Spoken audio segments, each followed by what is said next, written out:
Most of you are familiar in the classroom, I'm sure, with using a glass rod and cat fur or a piece of wool or something exotic like this to create static electricity.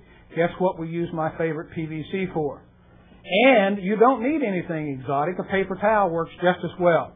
One of the problems we have here in Georgia is a very high humidity. And before we started the presentation, I was up here with the hairdryer drying off the pipe and drying off the paper.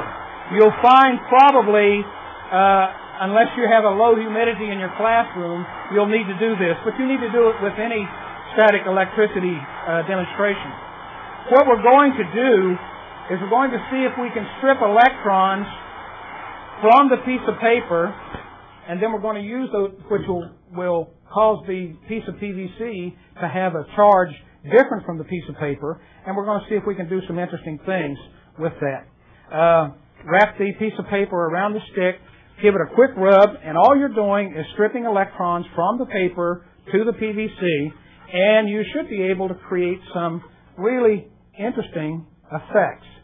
You notice as I move across that some of the piece of paper jump up to the stick, and they'll stay there for a second, and then they jump back off again.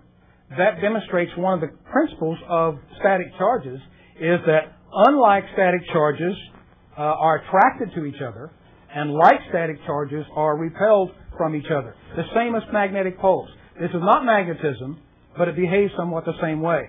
Unlike magnetic poles attract, like magnetic poles repel. Unlike static charges attract, like static charges repel.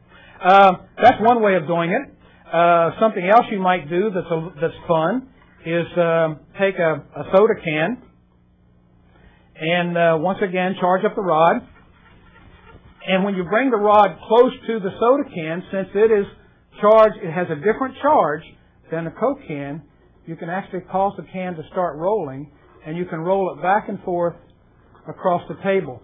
Make sure that you want to explain to the students, so this is not magnetism. It's similar. It behaves somewhat the same way, but it is not magnetism.